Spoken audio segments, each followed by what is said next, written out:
प्रतिष्ठा दिवस रे जंगली बाघुणी प्रतिमूर्ति अवहेलित। जंगली बाघुणी कानन नंदनकानन 11 वर्ष कानन 11 वर्ष धरी नंदनकानन मुख्य आकर्षण थिला।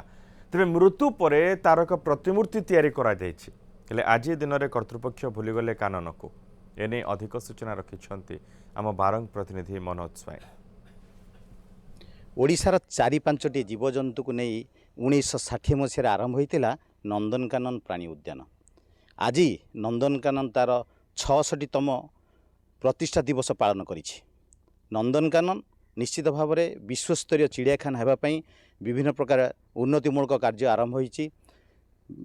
बहुत सारा जीवजंतु आसी आमे यदि देखिबा आज नंदनकानन प्राणी उद्यान रे प्राय 177 प्रजातिर 4000 अधिक जीवजंतु अच्छी जहाँ विभिन्न देश विदेशर जीवजंतु मानू एठारे तांकर खुआड़ा अनुसार रखा जाइछि।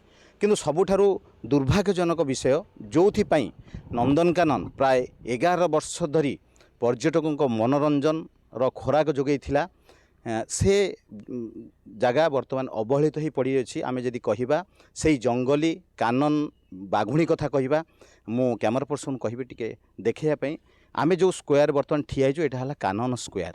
जेतेबेले गोटे चंदका जंगलर बाघुणीटीए नंदनकानन गोटे बाघ को आकर्षित हो 4/1/1967 मसीह नंदनकानन पाचेरी भितर को प्रवेश करथिला। आपण देखंतु तार मृत्यु पर आम यदि कह 21/7/1978 मसीह तार मृत्यु होता। मृत्यु पर तार स्मारकी स्वरूप नंदनकानन रे गोटे तार स्टैच्यू तैयारी होता। देखो कौ भाई भाव में अवहेलित अवस्था पड़ी। आज नंदनकानन 66तम प्रतिष्ठा दिवस पालन करुच्ची। नंदनकानन पूरा चकाचक मंत्री आसी कोटी कोटी टंका एठी दिया जाउची नंदनकानन को, किंतु कानन स्क्वायर जो बाघुणी 11 वर्ष धरी जो समय आमे यदि कहिबा 67 मसीह रु 78 मसीह पर्यंत पाखापाखि 11 वर्ष समय भितर नंदनकानन को से भली अधिक पर्यटक आसुनथिले। एइथिबई से समय पर्यटक आसुथिले जे गोटे जंगली बाघुणी किभली भाव में नंदनकानन भितर को आसीछि आउ एठी अन्य बाघ सहित रहउछि सेटा सबुठारु आकर्षण केन्द्र बिंदु थिला।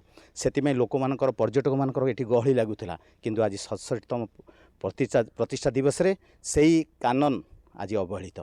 से भाई भाव में अन्य गोटे नंदन बाघ भी नंदनकानन भीतर प्रवेश करता। कर्तृपक्ष भी कहते जे तांका भी यही गोटे स्टाच्यू बना हो तो सी यही भाव में अवहेलित हो पड़ोनी। तो जदि नंदनकानन कर्तृपक्ष जो जीवजंतु मान को ग्रहण करने चाहते बा लोकों को विषय जनवाई चाहते प्रति निश्चित भाव में परिवेश भी स्थान को सुंदर कर रखा दरकार।